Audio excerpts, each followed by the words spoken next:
Walks onto stage. Good whatever, lady and gentlemen. I recently watched Notting Hill, the film. I wondered what other people thought of it, and found there was little written about it.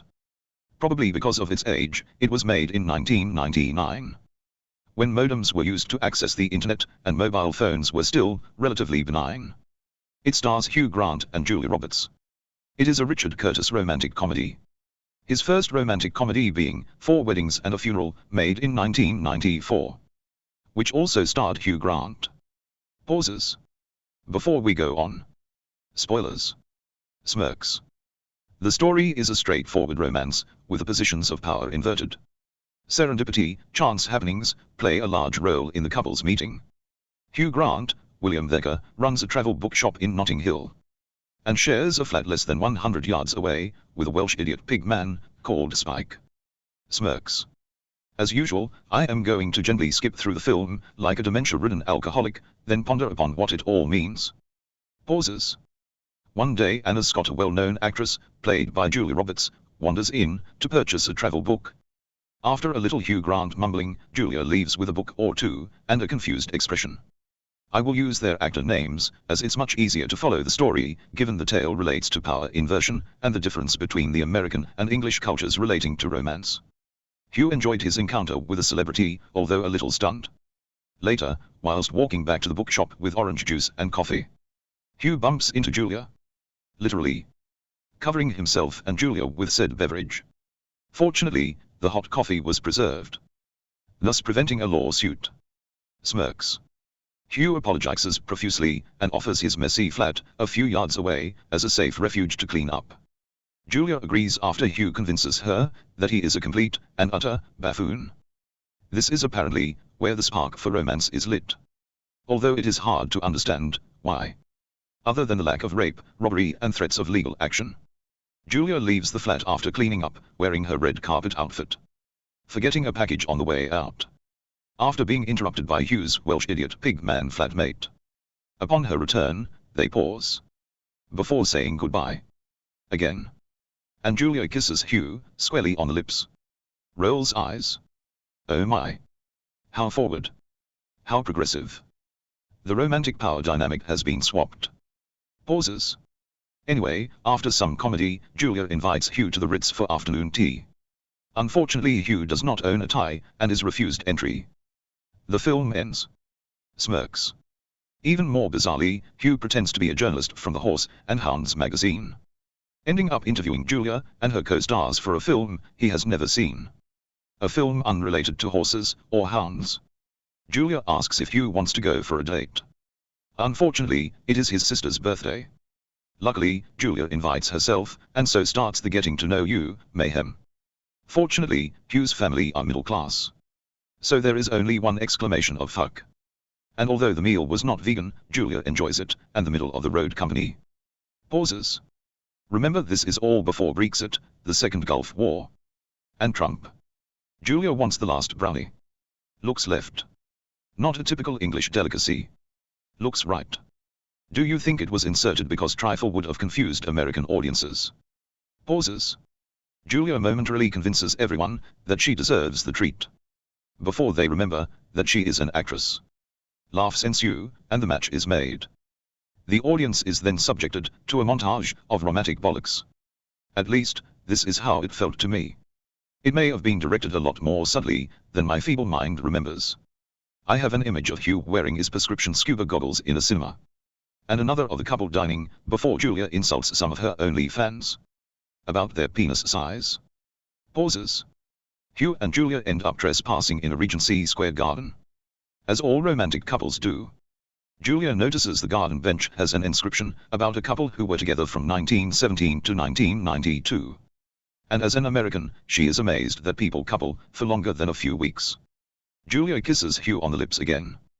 Because she realizes English men are mumbling buffoons who find it impossible to uncouple.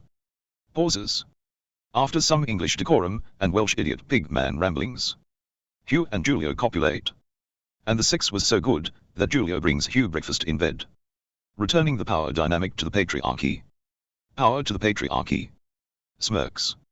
Meanwhile, Welsh idiot pig man has told the entire tabloid press pool that Julia is shacked up with his flatmate. Pauses. All three were photographed, semi-naked at the flat entrance. Which makes you wonder upon the headline, the news of the world went with. Rolls eyes. Julia blames Hugh for his flatmate's indiscretion, and fucks off into the sunset in a chauffeur-driven limousine, leaving Hugh to bleed out emotionally. An English working-class man can simply binge drink or eat their way out of such things. For an English middle-class man, they must suffer the slings and arrows of well-meaning friends and family. Yet, Hugh does not break. He packages the feeling of what could have been into a tight knot for his middle-age heart attack. Pauses. When Julia returns to him to make up, Hugh announces he is too fragile to deal with her special kind of bullshit. Pauses. For me, the film could have ended there. It was a good self-centered speech, putting the emphasis on how dare you. I'm not that kind of guy. Smirks. Hugh is well and truly hooked on Julia, even though she pays him off like a whore with a $1 million painting. He ends up running back to her for more emotional abuse, and the inverted power dynamic is returned. Pauses. Until Julia becomes pregnant and they settle down in a Regency home with joint use of a Regency Square garden. Patriarchy restored. On to the pondering. The whole movie is set in central London, around Notting Hill, which is near Hyde Park and the high-class hotels where Julie resides when working in London. The Ritz is down near Green Park and is known for its teas. The Savoy is further west on the Strand, past Trafalgar Square and close to the River Thames, making Notting Hill a pleasant film tour since the movie used real geographical locations, introducing an hint of realism. Hugh Grant was not well known at the time and was coming to terms with celebrity himself. The power inversion played on the economic power the United States had compared to the diminishing power of the United Kingdom. The colonial power becomes subordinate to the colonized. Remember, this was at the time of girl power and before 9/11. Julia Roberts essentially plays a version of herself, as does Hugh Grant. They portray symbols of their home nations within the perceptions of the media of the time. This is, however, only the marketing. Pauses. The more interesting side to this romantic comedy is the romance. Forget for the time being the story itself. Focus on the male English bookshop owner and the female American celebrity. What possible commonality is there? What features attracted one to the other? There are a few glimpses of Julia's motivations and Hugh's position, which are summed up in the "just a girl" scene. Hugh mumbles to Julia, "With you, I'm in real danger. My relatively inexperienced heart would, I fear, not recover if I was once again cast aside. Which I would absolutely expect to be. I'd be buggered, basically." And she replies, "I'm also just a girl, standing in front of a boy, asking him to love her." Pauses.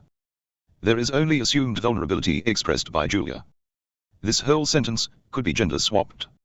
Pauses. "I'm just a boy, standing in front of a girl, asking her to love him."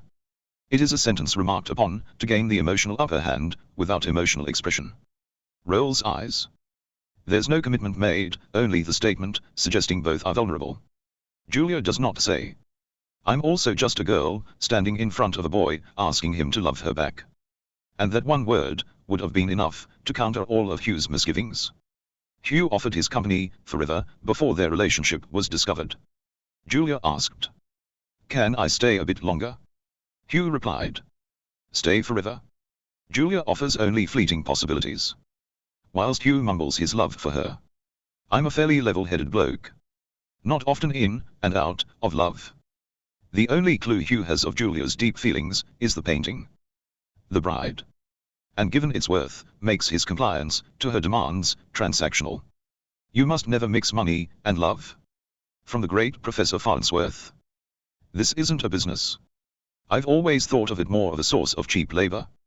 Like a family. Peace, I am out of here, word up. Exits stage left.